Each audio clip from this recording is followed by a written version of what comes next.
All right, good afternoon, Saints baseball fans. Welcome to this year's first edition, sorry to say, this late in the year, of From the Dugout with the St. Christopher's baseball team. We're going to review our season a little bit, bring you up to date on what's going on with the program, and tell you a little bit about what's coming up in the next few weeks. So far, it's been a really, really great season. I'm thrilled with how far the guys have come.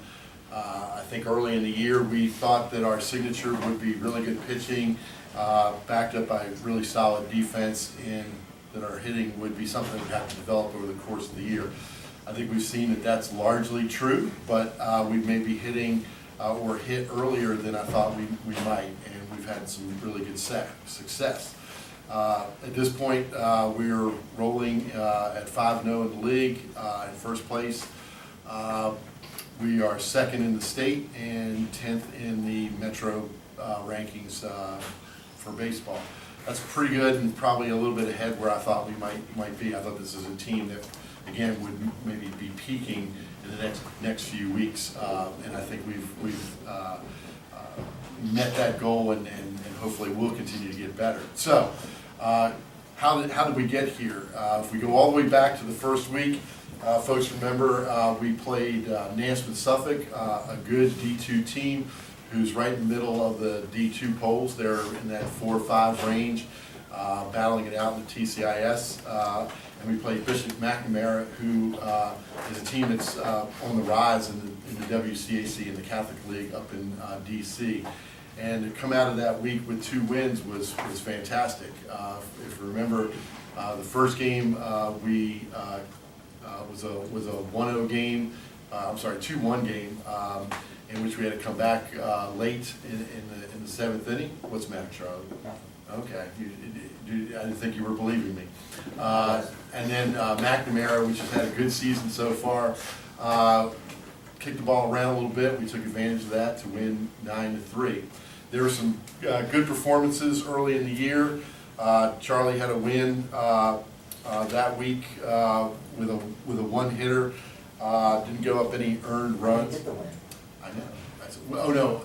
Jacob got the win. I know, we're getting to that. You just said I got the win. Oh, I'm sorry. We pitched really well. Charlie pitched really well. And we also had Carter Schmidt was 3 for 4 with an RBI and a couple of walks, on base 5 or 6 times. And Damani was 3 for 6 with a double, an RBI, on base 4 of 7.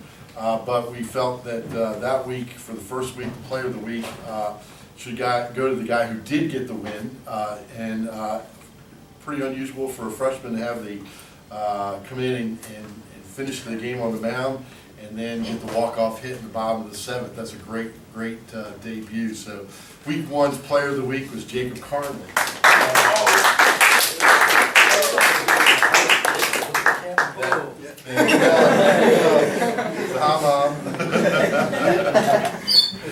All right, week 2 was a little tougher week for us.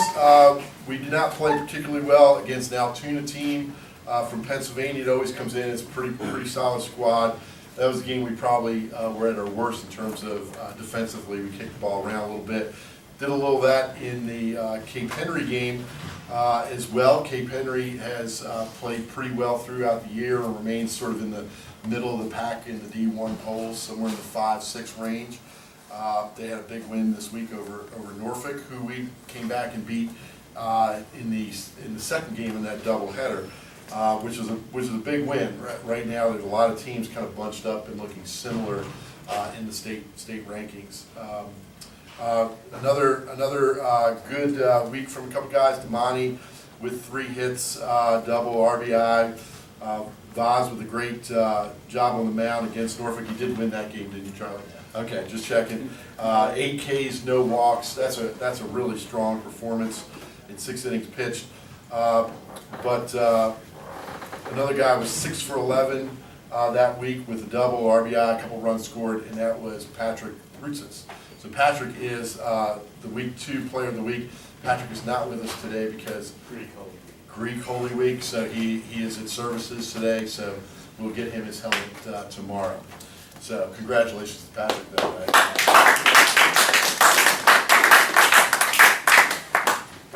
Week 3, we had some time off, which was sort of planned there. We knew we had a big weekend with those 3 games, Friday and 2 Saturday. We gave ourselves some time in the schedule to play later in the week, maybe let our pitchers recover. We didn't know how much we would use when we were scheduling things. We played John Paul the Great, in which a lot of guys had some great stats. Jacob had 3 hits, and Harrison had 3. Griff had 3, and Curtis had 4 with 5 RBIs. Harrison also had 5 RBIs. And that's obviously not a real strong team, but we did what we should do in terms of facing those guys and hitting the ball hard and scoring like we did. That was great to see. And that, of course, was a follow-up to the really important game that week with Flint Hill. Flint Hill, again, is in that middle mix of teams in the state, and to go up there on a Saturday, playing early, playing away against a good team was great. Charlie started that game, started off pretty well, and then struggled a little bit with a tight zone with the umpire. Is that fair to say, Charlie? Sure. Okay. And then Patrick came in and really did a job with 5 innings pitched, 9 Ks and 1 walk. If you notice, some of those stats from our pitchers, we're not necessarily going for strikeouts, but when they happen, they happen.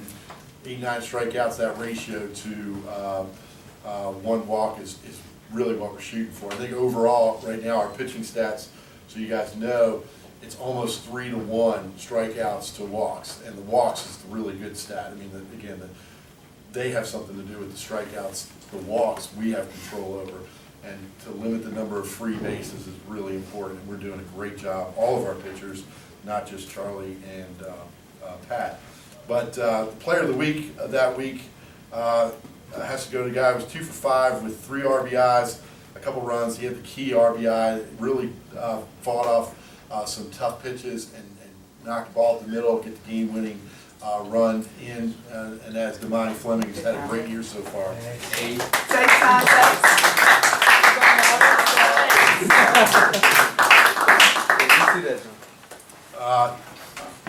The next week we went into the public school tournament at Deep Run, which is always a great challenge. We know we're going to face good pitching. We know we're going to face a lot of hitters, and we're coming off a short rest on Saturday. And I think we played well, even though we were 1-2 that week. I think Lee Davis was a 2-1 game in the bitter cold. Thank you to anybody who came out to that game. That we fought. And then the Deep Run game was another good close game. Some controversy at the end about the call, and how that went. But to go out there and beat Matoka, which is usually a good program, they're starting to win some games now as they get into their district and stuff. I think they knocked off Prince George, who's good yesterday. So that was a good week. I think that showed us a little bit of what we can do, playing really good competition there. A couple guys, Damani had 5 hits that week with 8 RBIs, really big blast. If everybody remembers that one, he drove into the left center field gap. He crushed that ball there. Griff had a great week, 5 for 12, a couple doubles, 4 runs scored. But I thought that was the week where he had consistent performances, but to go out in that game against Matoka and get the win with 10 Ks against 1 walk, 1 earned run.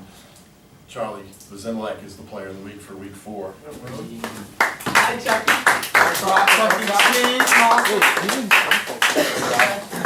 He said, don't drop it. See the camera? Camera loves you.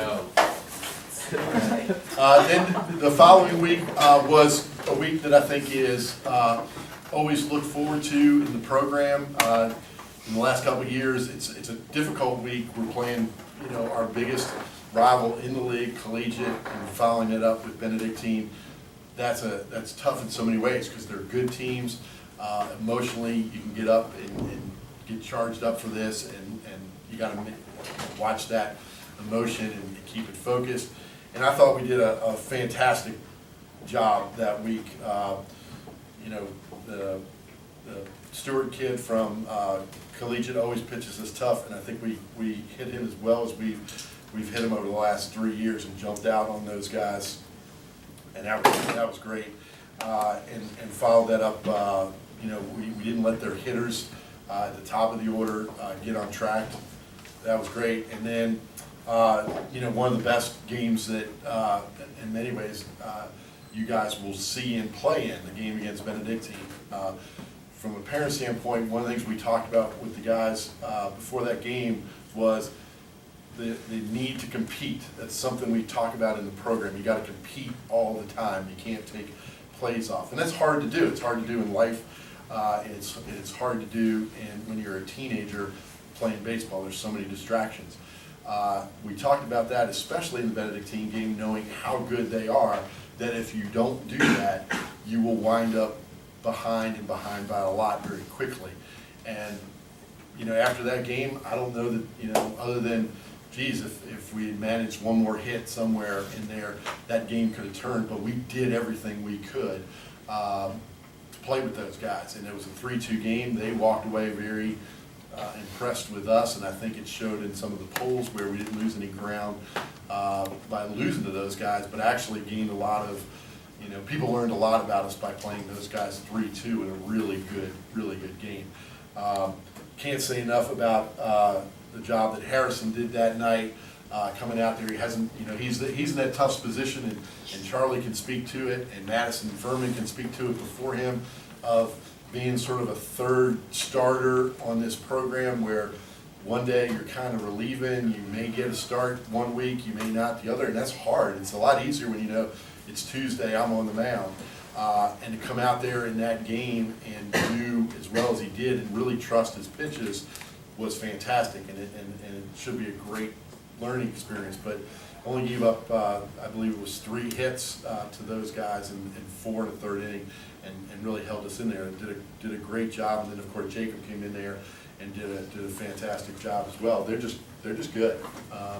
But I think this group wouldn't mind seeing them again somewhere along the line, which Love it. would be an important game, right? What's that? I said I love it. Love it. Oh, boy. Good performances again that week from all of our pitchers. Patrick with a win, 11 Ks against 2 walks. Charlie had 7 Ks against 2 walks. But we thought that the guy who showed some real grit that week, especially against Benedictine, and has been in a position where he's the only guy right now behind the plate and is doing a fantastic job. All those pitching stats are related directly to the catcher. Okay, if they don't have the confidence to throw pitches in certain situations, they're not going to be as effective. So, Charlie knows that he can bounce a ball, or coach knows that he can call a ball into, outside or whatever it may be, because Carter's going to catch it and give it a great look to the umpire. That's huge. If he just did that, he'd be hugely valuable. But that week he was 5 for 10 with 4 doubles, 3 runs scored, and a couple of walks. So he was on base like 7 to 12 times. And again, all the good job behind the plate. So player of the week for that week, Carter Schmidt.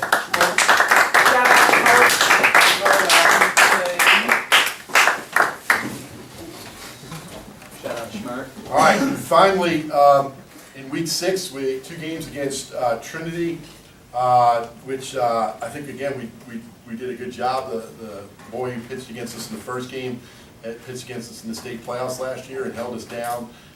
He did a good job again this year. We really battled him, and eventually, had to go extra innings, but we stayed with it and did what we had to do that game. And then the second game, they obviously didn't have as much behind him, and we broke it open.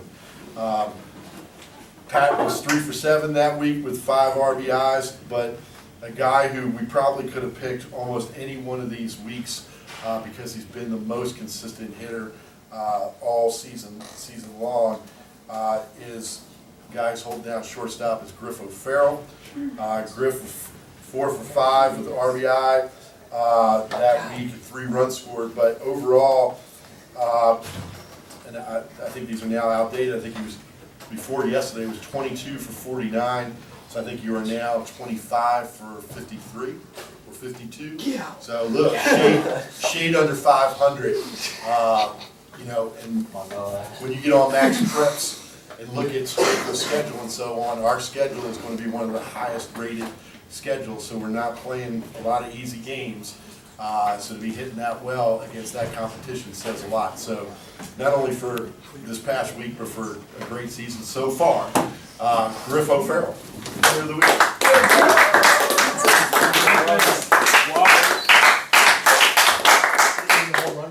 Big fan. Now, hitting bombs too.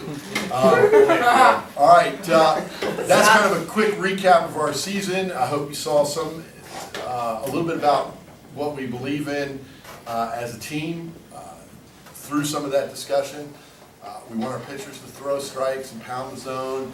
We're not trying to strike people out, but that's going to happen. We're going to try to keep people off base against, you know, we're usually not going to let the best hitters beat us. That's the way we're going to pitch, and we're going to try to back that up with really good, solid defense. And offensively, we want to make people work. We got a great compliment from the Benedictine coaches after that game that said, your guys' at-bats were the best at-bats against us all year. You drove the pitch count up. They had to take their best pitcher out of the game late. When we play in important games against good teams, that's always going to be the case. They're going to have somebody who's good. And the more we can work the counts, we can foul balls off with 2 strikes. Let's get to the next guy who, if he was as good, he would have been in the game already. So those are things that we talk about and work on in practice and try to execute and get better at every day. We're going to try to do that tomorrow. Yesterday we had a good game against St. Anne's, but they did not throw their best pitcher. We'll see that tomorrow. A guy's going to play college baseball at Bucknell. He's going to not necessarily be overpowering, but he can throw the ball where he wants. He can use a changeup. We're going to have to be smart. We're going to have to drive pitch count up so that, you know, we get him out of the game as quickly as possible and really go from there. And then we'll play Stewart. It's a great local rivalry as well. At the end of the week, they're in the top 4 in the D2 poll, so it's a good week. We can really control our fate for a lot of the way after this. So that's what's coming up the rest of this week. We thank all the folks who've been out following us at games in town and out of town, trying to get Game Changer to be consistent. We're working with the technology to make that possible. So again, apologies to some of the folks who've been trying to follow us, and that's been difficult. And hope to see folks out at the ballpark. Lots of great performances in this room, and hope to see that continue and have even more guys recognized in the coming weeks. But thank you all for following us all year. All right, thank you guys. Send everybody off. That's all. Pound it, noggin.